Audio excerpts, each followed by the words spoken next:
मैं अपने आदमी से तंग आ गई, बिल्कुल परेशान हो गई हूँ। रोज दारू पीता, रोज दारू पी के चला आता है। मेरे सब जेवर जाटी जितने भी थे सब बेच बेच के दारू पिए ले रहा है। पता नहीं बाप महतारी ने कहा देख के शादी कर दी है इसके साथ। मेरा तो दिमाग खराब किए। बता पूरी जिंदगी इसके साथ कैसे कटेगी, मुझे कुछ समझ में नहीं आ रहा। बता मैं अपने मम्मी पापा से बताती हूँ कि मेरा आदमी इस तरह करता है तो उनके दिल में क्या बीतेगी बाप महतारी की, इसलिए मैं कोई बात बताती नहीं हूँ अपने मायके में। मायके वाले तो एक दिन में सुधार दें इसको। मतलब क्या होगा यहाँ की ससुराल की बात मायके में बताना, मजा नहीं आती है, इसलिए मैं रुकी हूँ। मैं इज्जत करती हूँ बाप महतारी की, ऐसे कुछ समझ में नहीं आता। ए चमेली, ए चमेली सुन ले, लाओ खाना ले आओ, क्या बनाया है आज? मैंने कुछ नहीं बनाया अभी। ये बताओ तुम रोज दारू पी पी के आते हो, ये सब नौटंकी क्यों करते हो? मुझे आज तुम बता दो हकीकत बात, नहीं मैं किसी दिन उल्टा सीध कर लूंगी और तुम्हें फंसा दूंगी। मेरा दिमाग है खराब है। रोज तुम दारू पी के आते हो, मुझे उल्टा सीध कहते हो, मुझे ये बातें पसंद नहीं है। ये बताओ तुम्हें कोई तमीज नहीं है बात करने की? अपने आदमी से इस तरीके की बात की जाती जैसे तुम करती हो हैं? पति कुछ भी करे औरत का कोई हक नहीं बनता पूछने का, ठीक है? मैं अपना कमाता हूँ, अपना खाता हूँ, अपना पीता हूँ, तुमसे कोई मतलब नहीं है। तुम मुझे खाना बना के दो, जितना तुम्हें घर का काम उतना काम करो, अब बाकी ज्यादा दिमाग ना लगाओ हमसे। मेरा कोई हक नहीं बनता तुमसे बात करने के लिए, तुम्हारा भी कोई हक नहीं बनता मुझसे बात करने के लिए। मैं खाना वाना बना के कुछ भी नहीं दूंगी, ठीक है? खूब बना ले, खूब खा ले, मुझसे कोई मतलब नहीं है। देखो मैं अभी तुमको हिंदी से समझा रहा हूँ तो समझ जाओ, इसमें तुम्हारा फायदा है। मुझे देखो कस के नशा है, मुझे कस के भूख लगी है, तो तुम तुरंत खाना परस के लेता हो। अगर नहीं लाना हो तो साफ साफ बता दे, तो मैं उठा के डंडा तुम्हारे सर पर मारूंगा, तुम्हारा फट जाएगा सर, और लगा दूंगा तेरे मायके में फोन कि तुम्हारी बेटी मर गई, जाके उठा ले जाओ, अस्पताल में भर्ती करो इसको। तुम मेरे दिमाग को नहीं जानती, मैं बहुत खराब आदमी हूँ। मैं खाना नहीं लाऊंगी, नहीं लाऊंगी, नहीं लाऊंगी। और बताओ तुम चाहे मेरे सर में डंडा मारो, चाहे जो कुछ करो, मैं खाना नहीं लाऊंगी। मैं भी जिद्दी हूँ। मैं तुमको समझा चुकी दारू पी के ना आया करो घर, एक बार नहीं कई बार समझा चुकी। तुम दारू पी के क्यों आते हो घर? नहीं दूंगी खाना, जाओ जो कुछ करना हो कर लो। यही है, पुराने बुजुर्ग सही कहते रहे हैं कि लातों के भूत बातों से नहीं मानते। जब तक डंडा नहीं उठाऊंगा जब तक तू मानेगी नहीं। तू खाना बना के लेता, अब मुझे खाना खिला दे। अभी मान जा, एक बार नहीं मैं 100 बार कह रहा हूँ तुमसे कि लिया मुझे खाना। मैं समझ लेना, फिर मैं तुझे घर से निकाल दूंगा, बाहर दफा कर दूंगा बिल्कुल तरीके से, मना रखूंगा तुमको घर में। ठीक है मैं खाना बना रही हूँ, 1 घंटे बाद आना, तो तुम्हें खाना बनाए मिलेगा। मुझसे बेमतलब को लड़ो ना। कहे बहू बहुत गुस्सा गुस्सा बैठी हो, कोई बात हो गई है क्या? बड़ी मम्मी मैं तुमसे क्या बताऊँ, मेरे जो आदमी है ना रोज दारू पी के चले आते हैं। मैं उनको रोज समझाती हूँ दारू पी के ना आया करो, ना आया करो, तो वो मानते नहीं है। अगर मैं कहती हूँ तो मुझे मारने के लिए जौंकते हैं। तो बताओ मैं क्या करूँ उसके साथ? मैं मारने के लिए डंडा लेके जौंकते हैं तो तुम भी लेके डंडा जौंको, तो वो समझ जाएगा कि मेरी औरत खराब है, इससे बच के रहना चाहिए। अरे बड़ी मम्मी मुझे बहुत डर लगता है, कहीं वही डंडा छीन के और मेरे सर पर मारे तो मेरा सर फट जाए, मैं बहुत डरती हूँ। अरे बहू तू परेशान न हो, मैं तुमको एक दवा दूंगी तो उसको घोल के पिला देना, तो तुम्हारा पति दारू वारू सब छोड़ देगा। अरे बड़ी मम्मी मेरे आदमी की दारू छुड़ा दो, मैं तुम्हारा जिंदगी भर ना एहसान भूलूंगी।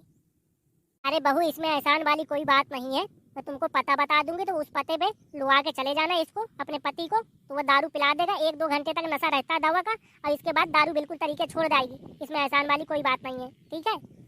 अरे बांदा वाली बहुत अच्छा दरबार लगा है, कौन सी बातें हो रही हैं अकेले अकेले? अरे अतर्रा वाली कोई बातें नहीं हो रही हैं। अभी इसका जो पति है, अभी शादी हुई है इसकी, और इसका पति रोज दारू पी के आता है, तो वही है मुझे बता रही थी कि मेरा पति ऐसा से ऐसा करता है, इसकी कोई दवा हो तो बता दो। तो मैंने दवा बता दी है, तो जाके उस पते में जाके उसको दवा खिला देगी तो सही हो जाएगा, दारू वारू नहीं पिएगा। अरे पता नहीं आजकल के आदमियों को क्या हो गया है, जहाँ शादी होती है तो दारू शराब सब पीना शुरू कर देते हैं, जो पीता भी नहीं है तो भी शुरू कर देते हैं। पता नहीं ऐसा मेहरिया क्या कर देती है क्या नहीं कर देती कि उनको टेंशन इतनी ज्यादा हो जाती है शादी के बाद सभी कोई दारू पीने लगता है। कुछ लोग लुच्चे होते हैं तो वही है दारू पीना शुरू कर देते हैं, नहीं अच्छे शादी के बाद सुधर जाते हैं, मगर कुछ कमीने होते हैं जो शादी के बाद बिगड़ते हैं। पता है बड़ी मम्मी आज हमारे बगल वाले घर में क्या हुआ है? अरे उनके घर में रोज लड़ाई झगड़ा मचे रहते हैं, पता नहीं बहू और बेटी में पता नहीं क्या है क्या नहीं है बात, कुछ समझ में नहीं आता। रोज एक दूसरे को गाली देते हैं, गलावत देते हैं, हमें तो बहुत शर्म लगती है उनकी बातें सुन के, इतनी बुरी बुरी गाली देते हैं कुछ कहने को नहीं। बाप बेटी लड़ते हैं? तुम कैसा बता रही हो, बाप बेटी कहीं लड़ते हैं? अरे हाँ तुम्हें हमारी बातों पर विश्वास नहीं होता होगा, इतनी बुरी बुरी गाली देते हैं, बेटी बाप को देती है, बाप बेटी को देता है, कि हमें शर्म आती है सुन के। पता नहीं कैसे गंदे लोग मेरे बगल में रहते हैं कि मेरा दिमाग खराब लग रहा है कि वहाँ से घर और बेच के दूसरी जगह ले लिया जाए तो वहाँ रहा जाए। सकून से हम सो नहीं पाते, इतनी बुरी बुरी गाली देते कि हमारे बाल बच्चे हैं छोटे छोटे, उनको बता क्या फर्क पड़ेगा। तो ये बात तो तुम बिल्कुल सही कह रही हो, जैसा माहौल होता है ना तो वैसे बच्चे भी करने लगते हैं। अब बता तुम्हारा इतना गंदा माहौल है तो बच्चों के ऊपर तो कुछ न कुछ तो फर्क पड़ेगा ही, उनके आदतों का असर पड़ेगा। अरे मम्मी फिर इसका कोई उपाय बताओ। मैं क्या इसमें उपाय बताऊं? देखो तुम छोटी तो है नहीं हो, खूब सोच समझदार हो, तो अपन सोच समझ के जो तुम्हें अच्छा लगे वैसा करो। अरे तुम कुछ भी ना करो, सीधे चौकी जाओ, चौकी में FIR लिखवा दो, तो पुलिस आएगी तो पुलिस खुद समझा देगी और वो समझ जाएंगे। अगर नहीं समझ में आता है तो फिर अपना रिएक्शन लेना। अरे बड़ी मम्मी, आजकल के इतना ज़माना बेकार हो चुका है, इतना ख़राब हो चुका है, कुछ समझ में नहीं आता। आजकल के लड़का लड़की इतना प्यार मोहब्बत में खो चुके हैं कि सयान आदमी का तो कोई उनके फर्क नहीं पड़ता कि कौन निकल रहा है कौन नहीं निकल रहा, उनसे कोई मतलब नहीं, बस अपने में जुटे हैं, अपना काम कर रहे हैं, बस उनसे कोई मतलब नहीं है कि हमारी बदनामी हो रही है, हमें कोई देख रहा है कि नहीं देख रहा, बस कुछ मतलब ही नहीं है उनको। बिल्कुल शर्म नाम की चीज़ें नहीं, सब बेच के खा ली है इन्होंने। अरे ये लड़का लड़की की गलती नहीं है, ये है मम्मी पापा की गलती है इनकी। अरे मम्मी पापा देखे ना कि हमारा लड़का कहाँ जा रहा कहाँ नहीं जा रहा, हमारी लड़की कहाँ जा रही कहाँ नहीं जा रही, कितने टाइम जा रही है कितने टाइम आ रही है, ये सब चीज़ का ध्यान रखना चाहिए ना। ये लोग कोई चीज़ का ध्यान ही नहीं रखते हैं, बस लड़की घूम रही है लड़का भी घूम रहा है, कोई समय नहीं है आने का, तो लड़का लड़की तो आवारागिरी तो करेंगे ही। और फिर कहते हैं कि हमारी लड़की ऐसे कर गई, हमारा लड़का ऐसा कर गया, फिर मत्था रख के रोएंगे। हमने आज तक न किया, हम खूब कॉलेज जाते रहे, खूब पढ़ने लिखने जाते रहे, एक एक दो दो घंटे तक सहेलियों के साथ घूमते रहे, मगर ये सब न किया कि लड़का लड़की के साथ घूमे। हमने ये कभी सीखा नहीं। हमारे बाप महतारी ने जहाँ को नहीं कर दिया तो वहाँ नहीं गए हैं। अरे इस तरह लड़का लड़की को करना नहीं चाहिए, इससे माता पिता की नाक कटती है, माता पिता बदनाम होते हैं। उन्हें तो कहा है लड़का लड़की बढ़िया जमाने के जोश में कर बैठते हैं, उनको कोई पता नहीं है कि हमारे परिवार में क्या असर जाएगा, हमारे समाज में क्या असर पड़ेगा, इसका कोई मतलब नहीं, बस वो अपनी जमाने के जोश में खोए रहते हैं। अरे बहू, मैं तुमको एक दिन की बात बताती हूँ, जो करण के पापा है नहीं है, उनके चौतरे में नल लगा है, हैंड पंप बह रही है, तो वहाँ औरतें पानी भरने आती हैं, तो वो जाके द्वार पे ही बैठ जाएगा और औरतों को गलत निगाहें से देखेगा, उनको लाइन मारेगा, सीटी मारेगा। बताओ आजकल के बुढ़े जवानी की जोश में खोए हैं, बताओ तो लड़के बच्चे क्यों ना करें? जब बुढ़े को शर्म नहीं है तो लड़के बच्चे क्यों शर्म करें, बताओ।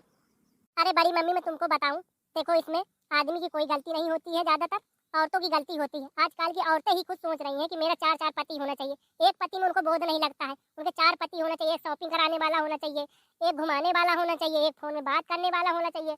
अब बताओ किसी का पति गरीब है, उसका खर्च नहीं पुजा पा रहा है, वो बेचारा 400-500 रुपए कमाता है तो किसी प्रकार से घर का खर्च चलता है, अब वो ढूंढेंगे ही बाहर का पति है, जब औरतों को बोझ नहीं है। अब बताओ बेचारा इतनी शॉपिंग कहाँ से करा लेगा, है बताइए, आप बताइए। अरे मेरी माई रे, इतना जमाना बेकार हो चुका है, बताओ एक औरत चार चार पति रख रही है? मुझे शर्म आती है ऐसी औरतों पर। बताओ हमारी शादी हुई है, हमारा एक ही पति था, है एक ही पति था, इतना गरीब था कि बताओ सुबह चूल्हा जलता रहा, शाम को चूल्हा भी नहीं जलता रहा, फिर भी हम इस तरह की हरकतें नहीं की। मगर आजकल की औरतों को पता नहीं क्या हो गया क्या नहीं हो गया, पता नहीं क्या चाहती हैं क्या नहीं चाहती, उनको इज्जत का कोई ख्याल ही नहीं है। अरे हटाओ बड़ी मम्मी बातें, तुम भी बेमतलब की उल्टा सीधी बातें कर रही हो। अरे जिसको जिससे पति रखना होगा अपना रखेगा, हमसे क्या मतलब है? तुम अपने काम से काम मतलब रखो, हम भी अपने काम से काम मतलब रखे। दुनिया क्या कर रही है क्या नहीं कर रही, हमें क्या करना बताओ। दुनिया बहुत बड़ी है, दुनिया में हर प्रकार के लोग पड़े हैं, कोई अच्छा भी है कोई बुरा भी है, तो हम इसको सबको बुरा नहीं ठहरा सकते, समझती हो बड़ी मम्मी? हाँ, जिसका जो करना है भैया, उसकी अपनी ज़िंदगी है, वो कुछ भी करे, खुद जिए, खुल के जिए, हमसे कोई मतलब नहीं, हमें तो अपने से मतलब है। ये बहू बिल्कुल बात तुम करेक्ट कह रही है, दुनिया बहुत बड़ी है, इसमें हर प्रकार के आदमी पड़े हैं, अच्छे भी हैं बुरे भी हैं। अगर इसमें हम सबको गलत ठहरा रहे हैं तो इसमें गलती हमारी है ना कि उनकी है, ठीक है? सबको अच्छी निगाह से देखोगे तो तुम्हें अच्छा दिखेगा, अगर बुरी निगाह से देखोगे तो तुम्हें सब कुछ बुरा ही लगेगा, कुछ भी अच्छा ना लगेगा। भैया भौजी यारो, अगर तुमको हमारी वीडियो अच्छी लगी हो ना तो वीडियो को लाइक कर देना, कमेंट कर देना, शेयर कर देना। अगर हमारे चैनल में पहली बार है तो बांदा यूपी 90 यूट्यूब चैनल को सब्सक्राइब करना बिल्कुल भी ना भूले। और भैया भौजी यारो, ये वीडियो को देखकर गलत मतलब न निकालना, ये केवल आपके मनोरंजन के लिए बनाई गई है, ठीक है भैया भौजी यारो? धन्यवाद वीडियो देखने के लिए।